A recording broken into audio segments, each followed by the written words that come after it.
I do, and I am an auntie recently, and I definitely am going to implement this into my nephew's life. Thank you so much for that conversation, Zanele, and to our experts. And from one expert to another right now, let's shine a light on moving with confidence. We all know that exercise is a powerful part of a healthy lifestyle, but if you're dealing with hemorrhoids, movement can become quite painful or even awkward or just downright off limits. And today we're joined by Stephen Kearns, an experienced biokineticist, to explore safe, body-friendly ways to, of course, stay active, reduce pressure, and support healing along your journey, all while listening to what your body really needs. So, Stephen, welcome and thank you for being here. Thank you so much for having me. Of course. So when it comes to hemorrhoids, I know there's a lot of questions that people have. Sometimes it's quite taboo to bring it around at the dinner table. So I'm glad that you're here to dispel any myths. Exercise in particular.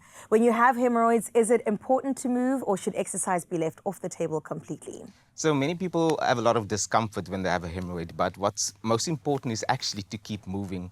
Because what movement does is movement helps with blood circulation, and blood circulation at the end of the day, it also helps with the recovery process of the hemorrhoids as well. So even what the most important thing actually to do is to keep moving at the end of the day, but at the same time to listen to your body, what it wants and what it doesn't want. I think it's so important to be in touch with where we're at, because you don't want to push too far, or you don't want to stop altogether where you could be helping yourself. So Exactly. when it comes to movement, which types are considered quite supportive and quite gentle, especially when you have the flare-ups? So especially for people with flare-ups, what's going to be important for them to consider when doing exercise is looking at low-impact kind of exercises. These exercises can be like your yoga, your walking, your stretching, and even gentle core activation kind of exercises.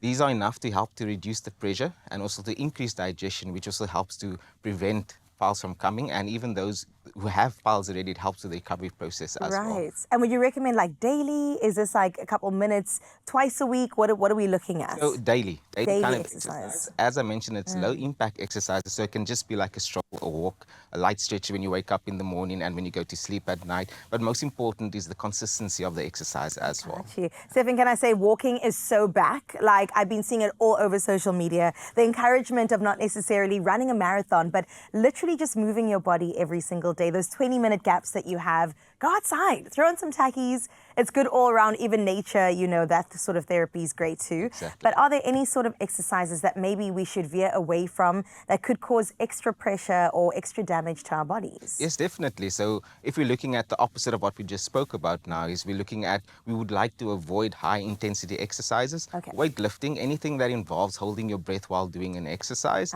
deep squats, and also repetitive bending. That can also cause unnecessary strain as well. So the most important thing is as well, you do not want to feel like you are pushing or straining during exercise. So if there's any pain, you stop. You stop immediately, abandon the mission altogether, drop the weights, drop the dumbbells. And I'm really curious how movement can actually help prevent piles. I know you mentioned it earlier that, you know, when it comes to the flow of movement within your body, your digestive tract and system as well, it's helpful to get moving. So how does this work? No, definitely. Like, the prevention, movement is actually one of the best ways to prevent piles from actually occurring as well. Because once again, think about it, if we're sitting for a long period of time, circulation starts to reduce. And when circulation is reduced, digestion is affected. And when this happens, the risk of hemorrhoids is increased as well. So even just the basic thing of just taking a walk around the office, if you're an office worker and you're sitting for a long period of time, getting up, moving around, getting the body moving again, that assists in reducing your risk of hemorrhoids as well.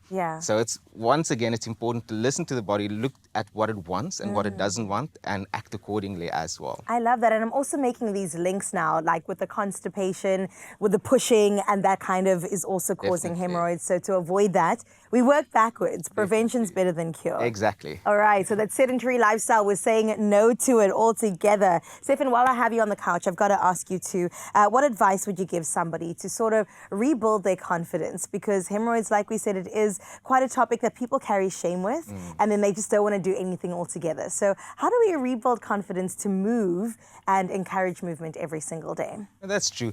And what I normally advise people is just take it easy and be kind on yourself as well, because a lot of people put a lot of pressure on them to have this huge expectation of that I need to keep moving. But actually, once again, it's just do the simple things, short walks, your stretching, even maybe a little bit of yoga as well, that can just help getting everything moving and getting your regulation system going again. Yeah. All those kind of things can help. But as well, I'm going to bring it back to listening to your body, because that's the most important. And through all of this as well, once again, we can see that movement is actually medicine in this instance as well. I love that mic drop on that comment. Movement is medicine. It helps all around, and I will testify to the fact that it also puts you in touch with your body. So when you listen to your body, the ears are up. You can pick up more signs very quickly. Definitely. So thank you so much, Stefan, for It's a being pleasure. here. What a great conversation. And we need to continue putting this out there and letting you know that it is okay and there are solutions at the end of the day. Because staying active while dealing with piles isn't about pushing through the pain, okay?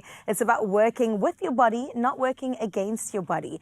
And let me tell you, with the right guidance and gentle support, exercise can in fact be part of your healing journey, as you have heard.